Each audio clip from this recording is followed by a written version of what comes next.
Good morning. This is Jason Dean coming live at you with another Film Fanatic video. It is about 10:32 on a Saturday.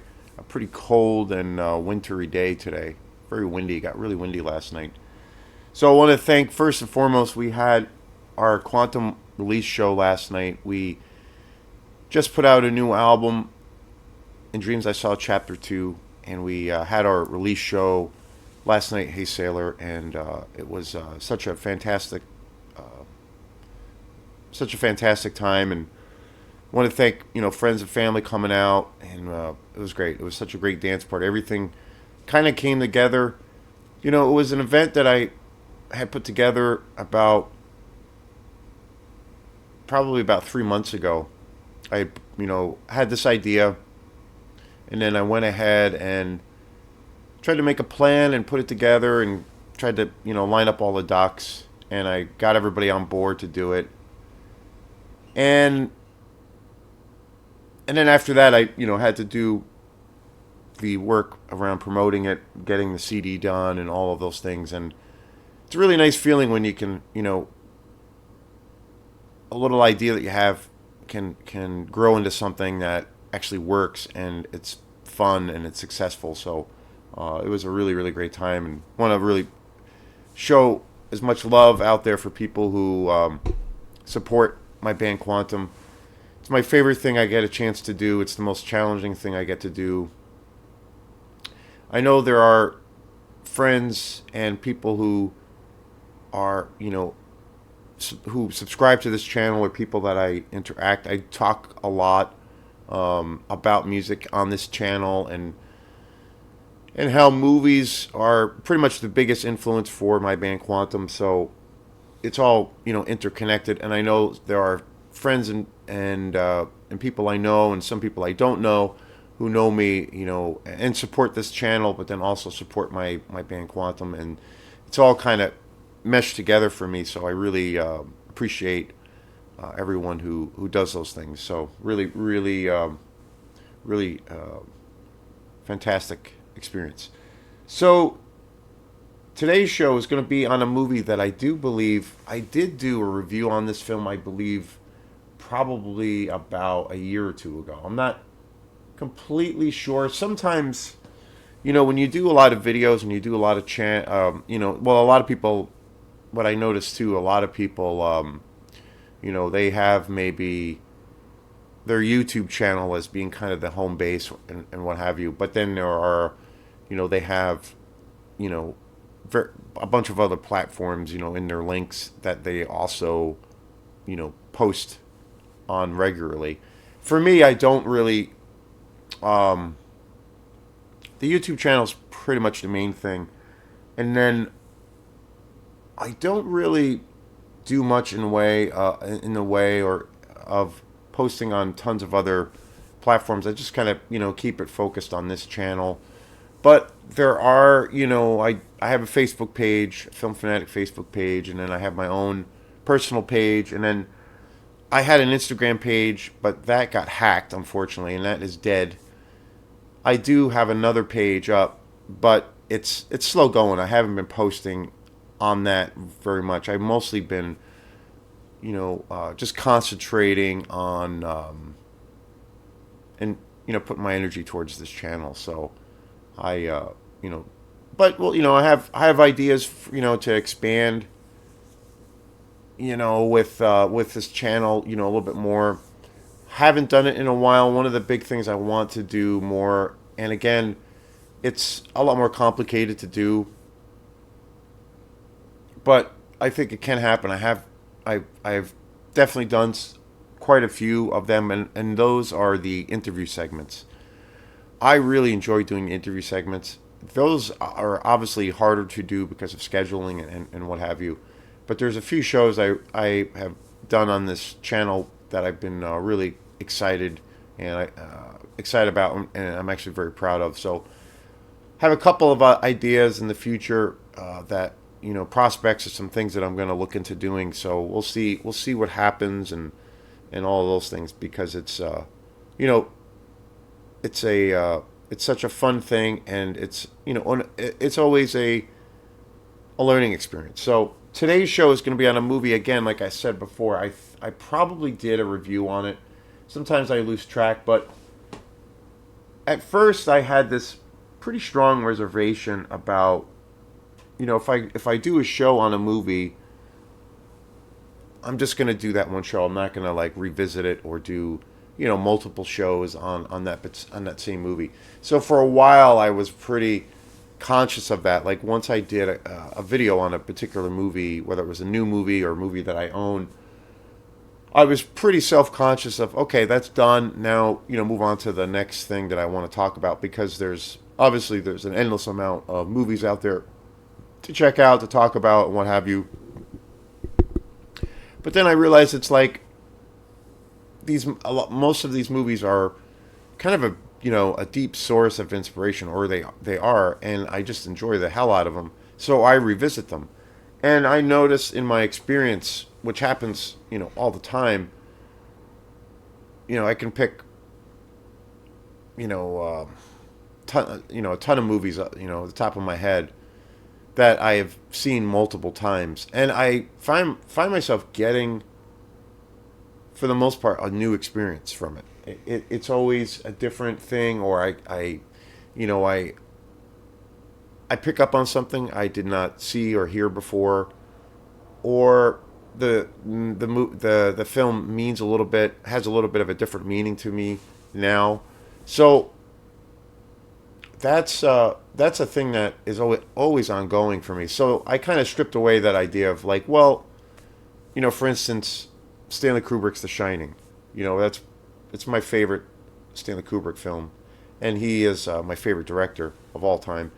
So it's like I did it. It's like that movie there's so many ingredients in that movie that make that movie such a masterpiece.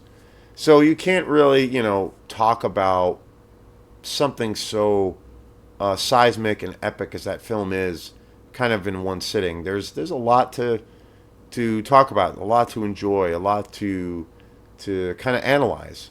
So I've kind of stripped away that idea of like, well, okay, I've done this show on this movie. I'm not going to talk about it again. I'm just going to move on. So again, I've been doing lots of shows lately on a lot of newer films that I've been seeing, and I've seen some. 2024 has been a pretty fantastic year for horror films. I've been really, really surprised. It kind of came up out of nowhere for me. It snuck up on me. I wasn't really psyched this year about most films that were coming out. Hadn't been going to the movies as much. So it was like all of a sudden, suddenly there was like 5 or 6 movies in a row that all looked, really interesting and fantastic. And I ended up seeing a bunch of movies. I did a best list of the year, as far as horror films that I've seen, and it all kind of snuck up on me. And suddenly I'm like, wait, there's like, I've seen like 5 or 6, you know, fantastic movies right in a row, whether I've seen them in the theater or I rented them. The thing that I love the most about the movies that have come out this year is just the amount of diversity.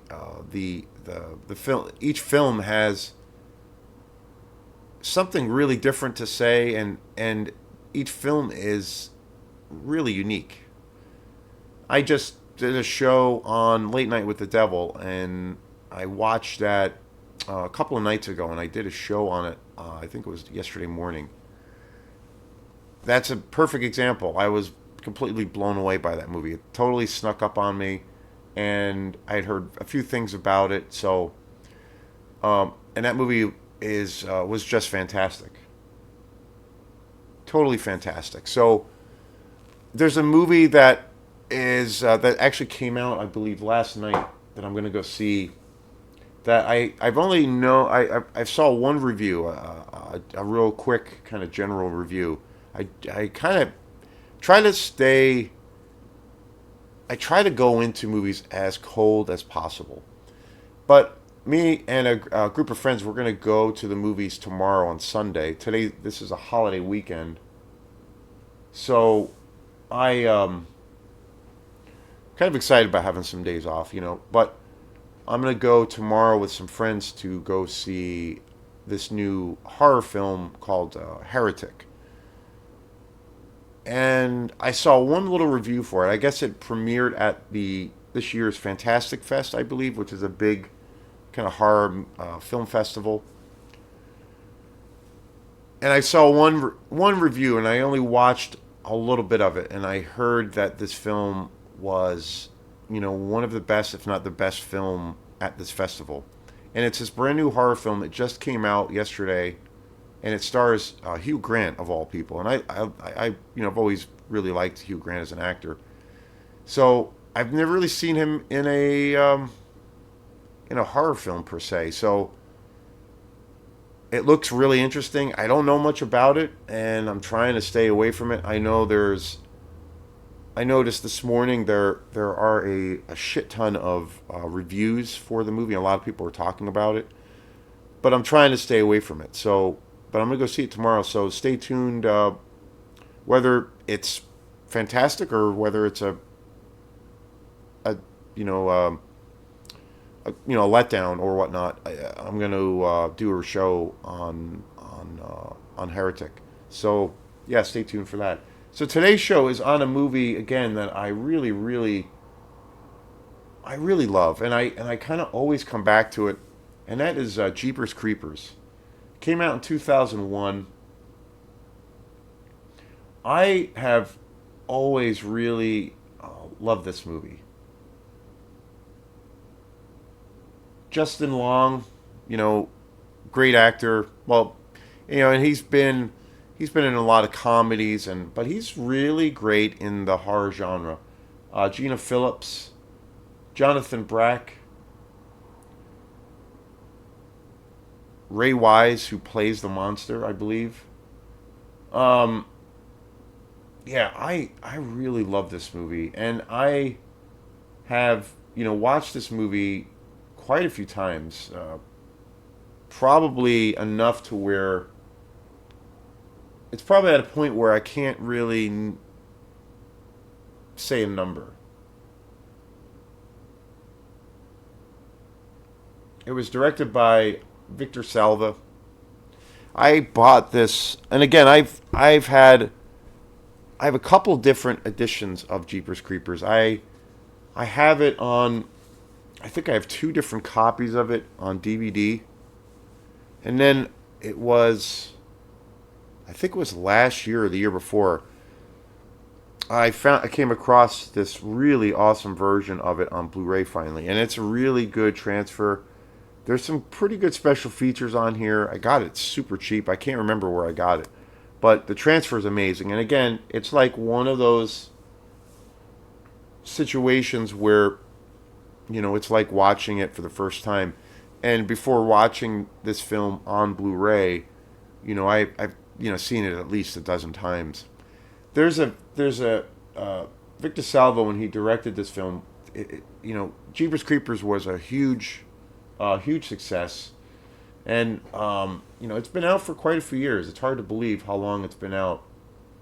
You know, it came out in 2001 already, which is like crazy. But Victor Salvo, when he directed this film, Jeepers Creepers was a huge success, and it made a lot of money. And then the film it turned into Jeepers Creepers turned into a franchise. There is a second film.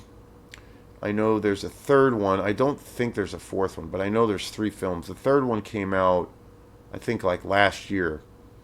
And I really have to say, I don't like, I've heard so many terrible things, and again, you have to see it yourself, but I've heard so many terrible things about the third one that I can't bring myself to watch it.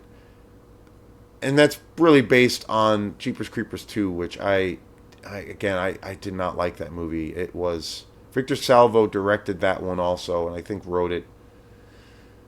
Yeah, and it's an awful it's an awful movie. It's so pale in comparison. But Jeepers Creepers is such a great kind of monster movie. It is, for me. It's like very much influenced by like films like, to me it reminds me of kind of a combination of, like Texas Chainsaw Massacre, especially the opening sequence, which is just amazing. I think the opening sequence to this movie is one of the best. The writing is so great. Justin Long is so great. The cast is so great, and the way you're kind of brought into this world and the way you're introduced to the monster in Jeepers Creepers is just brilliant. But for me, it has like a Texas Chainsaw Massacre vibe, and then it also has like that classic, kind of universal monster vibe. It reminds me a lot of, which is one of my all-time favorite movies, the original Creature from the Black Lagoon, which I just bought on Blu-ray a few weeks ago or a couple months ago, and I've watched it a few times. Such an incredible movie. I've done at least one or two videos on that, and I just, that's one of my all-time favorite monster movies. And it's like a combination. Jeepers Creepers has, I think, definitely pulls influences from both of those movies. It's just really fantastic, and I just love, I love both of those movies so much. But then this movie is also very original. There's a lot of humor in this movie, a lot of great suspense, great ending. It's I love that the way they handled the treatment of Jeepers Creepers of the monster. There's a lot of, from what I can tell, this came out in 2001. So, but from what I can tell, I don't notice any CGI trickery. There's only one point in the film where I think they might use a little bit, but generally it feels like, practical effects. And I love the guy in the suit scenario. A lot of times people will say, well, it doesn't look great, or it gives it this, from a production standpoint, it looks, I don't know, too cheesy or ridiculous. But I love that. I think when you have that kind of setup, at least for a creature or a monster, it gives it, a tangibility or something. It gives it a real organic kind of quality.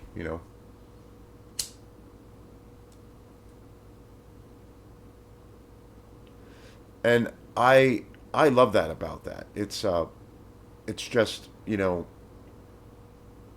just a lot of fun, and it's super cool. It it makes me, want to rewatch the film. And it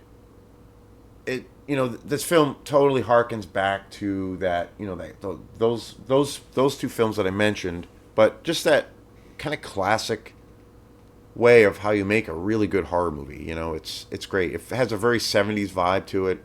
Also, I think, even though it is modern, or at least it was modern at its time, but really great film.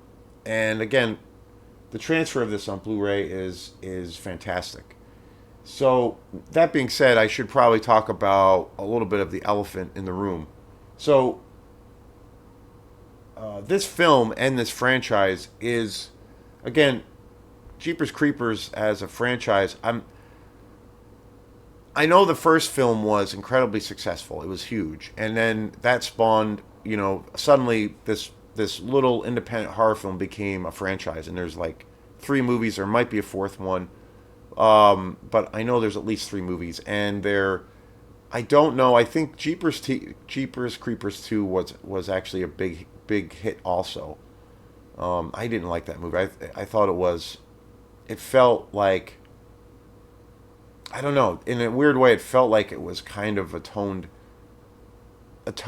down version of Jeepers Creepers, a little bit sanitized in a weird way. Like, I don't know, it just didn't go to some of the dark places that Jeepers Creepers does. And so, but anyway, and the third one I heard was just really, really bad. And again, I have not seen it, so. But the elephant in the room, was talking about, and I usually don't talk about these kinds of things around directors and things like that, but Victor Salvo, it came out, I think it was, I believe it was after the release of Jeepers Creepers, like maybe like I think the news of it came out about maybe 7 or 8 years ago, maybe a little less. But it came out, after on the heels of this franchise, because the franchise now is, under scrutiny and has a lot of controversy because of Victor Salvo. But it came out that earlier when Victor Salvo was young, he's a convicted child molester.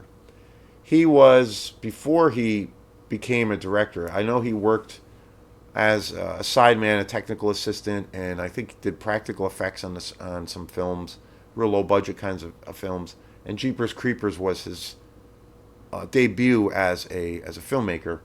But it came out a few years back that in his past he was convicted of being a child molester. So and he actually went to prison for it. He went to prison for it, and I'm not sure how. I can't remember, or I'm not sure how long he actually was sentenced for, but it was a significant amount of time, and he served all of his time, and then he was let out, and he's a registered sex offender, and then he went on to do this movie. And then the movie, Jeepers Creepers came out, huge success, and then with that led to a franchise. Second one was another huge box office moneymaker. It you know struck a chord with horror fans. There's a big following for this franchise. It's a real popular franchise.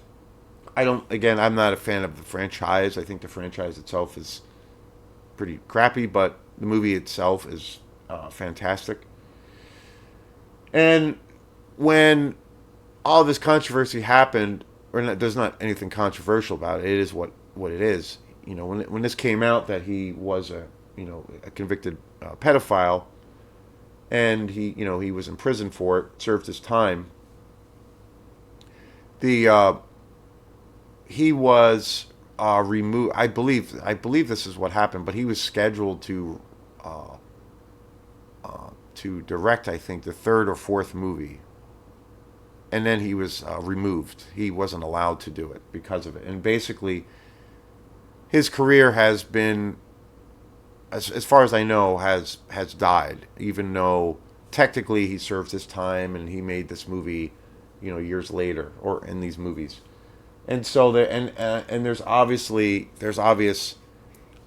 there's been in the media and in the press all kinds of backlash, and I see it now where people won't talk about this movie because of Victor Salvo's past, and even some people dismissing this movie now, and and all of those things. And to be honest, when I first heard about that, I was like, Jesus Christ! I was shocked, because I think as far as more modern, within the past 20 years or so, I think of modern horror films in like in the time frame of like movies that come out in the last 10 years or 20 years. And I honestly think Jeepers Creepers, in that big time span is, definitely one of the best, more modern horror films. So it's very disappointing and scary and kind of disgusting. And I generally don't really, get into a thing of like, if I find out something about somebody who is the creator of something that's that I really love, I generally don't run away from it and cancel it out for myself or whatnot. I mean, and there are tons of examples of that. I mean, you have you know Roman Polanski, for instance, being brought up on very similar charges and then fleeing the country. You know, and then some of the heinous things that happened with Mel Gibson. I like his films quite a bit as a director. Some of his films I love, and I think he's a great actor. But you have someone like Mel Gibson, for instance, who got into some really serious shit and some really dumb, a really terrible situation. And then another director Lars von Trier, who is a German director, who is a really great director, who's made some incredible movies. You know, probably my favorite being Antichrist. He has done and said some god awful things. Um, and sometimes there's like, a thing of where people will say, well, I just look at the art. I don't look at the person. It's not the person. And I get that. But, obviously that art, that these, great directors, I still say that they're all amazing at their craft. It's, those films, those pieces of work are some of all the parts, of who they are and their influences and who they are as people. So, it's really hard to separate. I do and I don't. Um,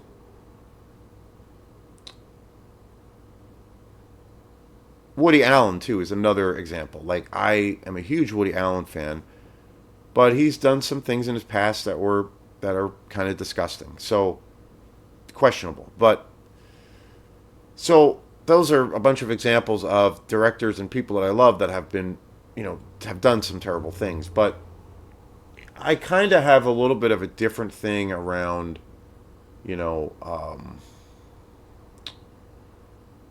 it's a tricky question. I can't say that like, well, I'm talking about it now, and it's like I love this movie to death for just at face value, and I'm not going to stop watching it because of that, because of what happened to, what Victor Salvo was involved in.